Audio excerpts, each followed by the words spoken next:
Take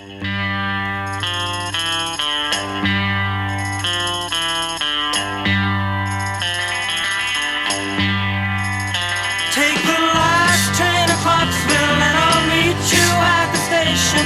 You can be here by 4:30, 'cause I've made your reservation. Don't be slow. No, no, no. No, no, no. Hey, this is Tanya and James, and we are out and about today. It is Sunday early afternoon. Tanya, hey, what's up? Hey. What are we doing today? We're meeting some friends to go for a nature walk by the lake. So as the Germans say, we're going out into the nature. Yes. We're going to go into the forest. Well, the lake, really. It's more of a lake. So more like woods by a lake. Yeah. And so what are we doing here? What's this? This is our tram stop on Straßenbahn. Right, so this is where if we want to catch the tram, this is our tram location.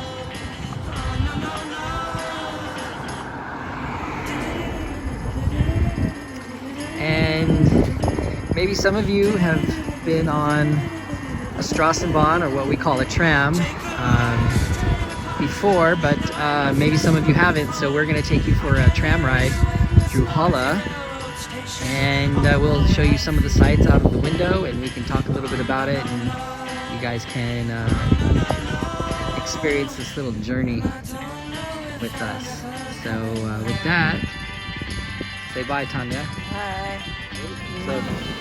So we are here waiting for our tram. We're gonna pick up tram number 3.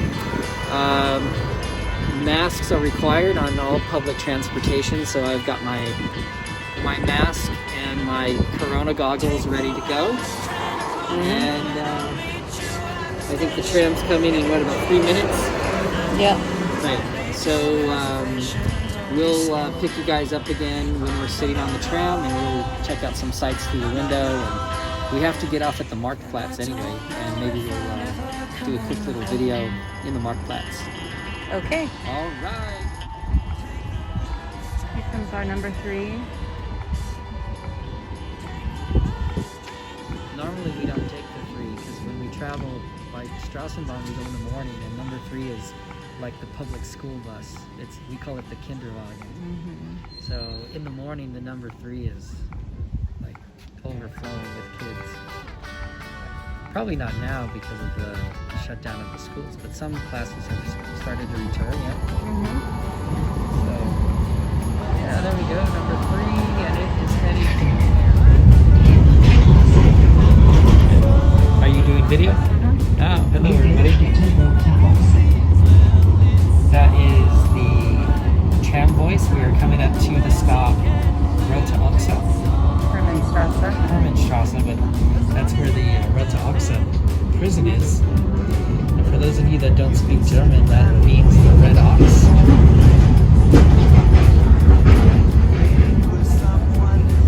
I think the prison was kind of notorious in the East when it was communist East Germany during Stasi time. It was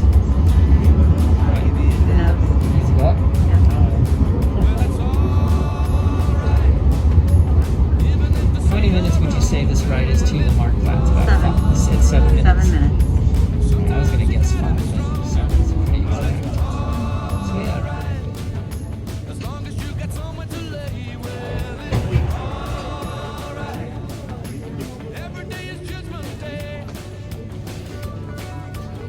Straßenbahns don't have air conditioning. No, they don't. But they do in other cities like Berlin and Leipzig, but not here. But not here.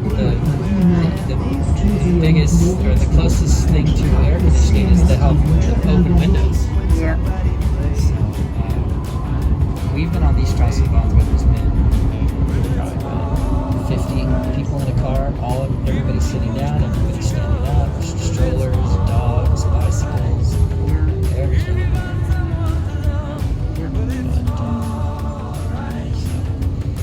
This is actually, Tanya was commenting on the way to the tram stop that this is our first time back on the Straßenbahn since the Corona shutdown.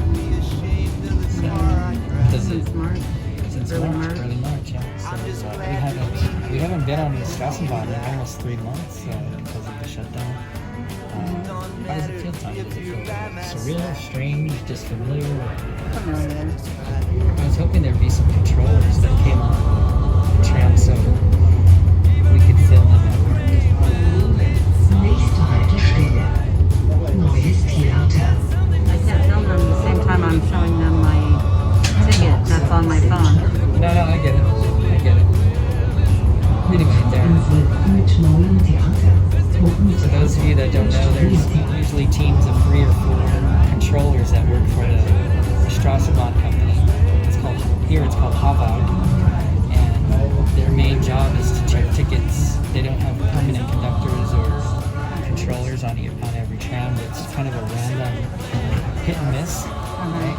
So you could go months and not be checked, and then all of a sudden you could be checked 2 or 3 times in a row. So they usually, if they can't get your ticket done before your stop, they'll pull you off the tram and they'll finish writing you up on the sidewalk, and then you'd have to get the next tram. The fine is, well, the last time I was aware of it was 60 euros. Maybe it's gone up, maybe it stayed the same, I don't know. So 60 euro one-time ticket is the same cost as if you bought a monthly pass good for every day, Nächste Haltestelle. 24 hours a day, 7 days a week. So they charge you the equivalent of a pass. Yeah. But when you pay that penalty, do you get a pass with it? So it's just a pure penalty. Yeah. Im Sinne eines Mund-Nasen-Schutzes und Tragen der Here's the market bus now. Alright, so we're going to get off here. And we have a connection to catch, right? Yeah, we have that's the number 2. So yeah, here we are. This is our market square on a Sunday afternoon. There's no vendors. It's really just kind of an open space today. Yeah. So we're taking the 2 that comes in 3 minutes. And how long is the tram ride from here, the 2 to the end of the line, you said, to the forest or I the believe woods? it's about 30 minutes. Okay, so it's quite a long ride. Yeah. Oh, we have to have the mask on the whole time. Yep. Wow. So And it was real stuffy in there. it was stuffy in that Straßenbahn. Yeah. Just a 7-minute ride. But you know, this is now going to be one of the drawbacks of not having a car. Yeah. You know, public transportation is great, but even now, I mean, before, the worst thing that would happen is maybe it'd be a little overcrowded, you'd be a little warm. Maybe you'd have to sit close by to somebody who should have had a shower 3 days ago. I mean, those are all inconveniences, but certainly now with the mask, it's going to make breathing a little bit more uncomfortable. Yep. But this is what you have to do. This is the new reality. If This is life in Corona days. yeah, because something's not comfortable, it doesn't mean that you shouldn't do it. You know, we're doing this to be responsible and to do our part. We come in contact with people from time to time. We have no symptoms, asymptomatic, but it doesn't mean that we haven't been exposed or that we aren't asymptomatic carriers. So we're putting the mask on despite our discomfort so that we can, be responsible. And I don't want to come in contact with somebody on the tram, some 75, 80-year-old retiree with, problems, pre-existing problems, diabetes like me, and then, have been responsible for giving that to them. I mean, I'll never know it. I'll go through my whole life and not know it, but if I don't participate and I don't do my part, how can I know for certainty that I did everything I could do to limit the spread, right? Right, absolutely. And there's already 2 new cases in Halle, so we had almost a couple weeks with no new cases, and then out of the blue, what was it, yesterday it got reported? Yeah. 2 new cases. So is that the beginning of a second wave? Is that just an anomaly? I mean... Or that's just maybe normal now. It could be just normal. So as we leave the old city center of Halle, we are headed west, and we are going to be crossing the Saale River in another moment or two, and we're going to be in what's called Halle Neustadt. I'll go into Halle Neustadt in another few moments, but on the way, we're going to pass this very interesting and very old building. It's called Die Neue Residenz. That literally means the new residence. It was a palace built for an archbishop, the Archbishop of Brandenburg, in 1531, and it is one of the oldest Renaissance structures that exists intact in northern Germany.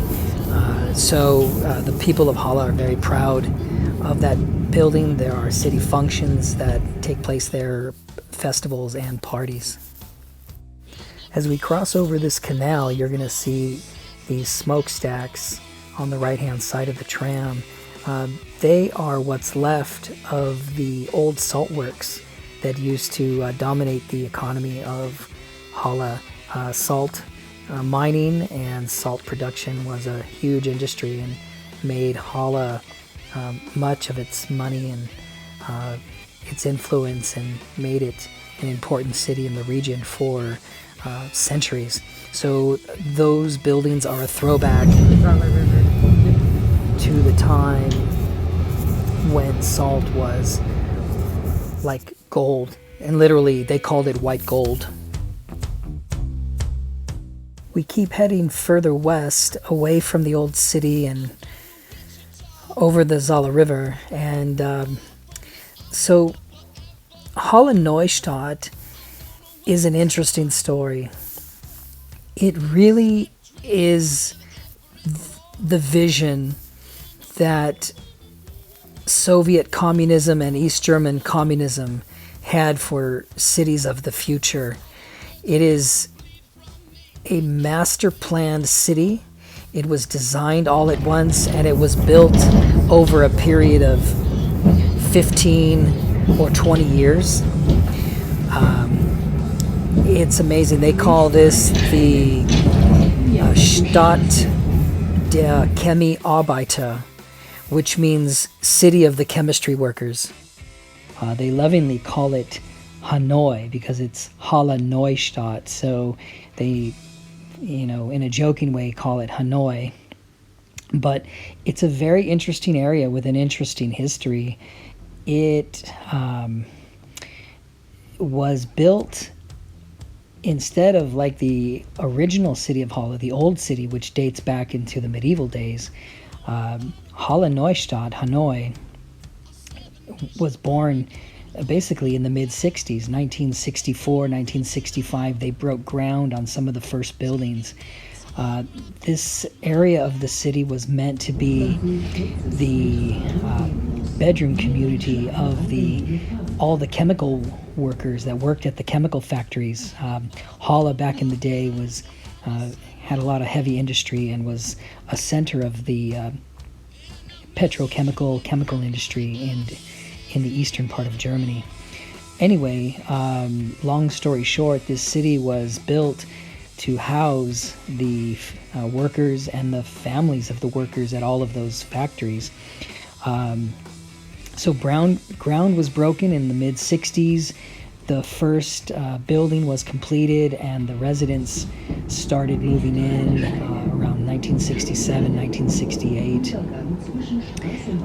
They continued making buildings and developing this area of the city until I think it reached its zenith in the early to mid-80s, at which time there were a little over 90,000 people. I think one of the estimates I saw was that the city had maxed out at about 95,000 residents.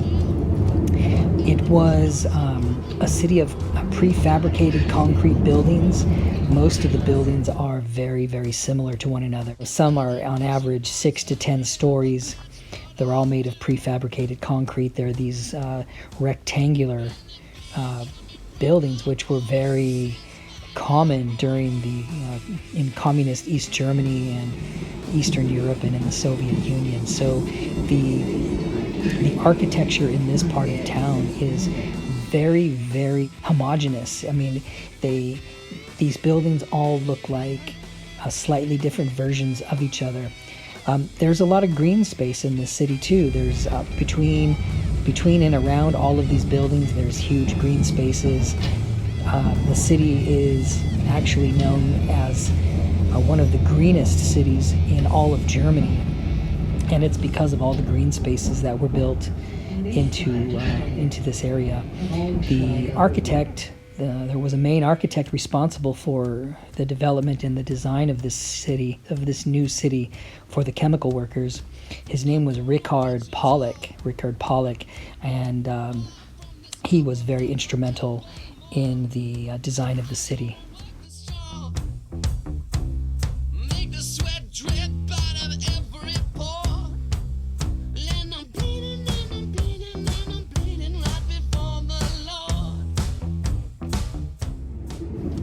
So after the fall of communism in East Germany in 1989, Halle Neustadt fell on some hard times. A lot of the obsolete factories that gave the workers their jobs were obsolete by Western standards, and they were closed down. A lot of jobs were lost, and a lot of people, decided to vote with their feet and move out of East Germany altogether, but specifically a lot of people moved away from Halle Neustadt.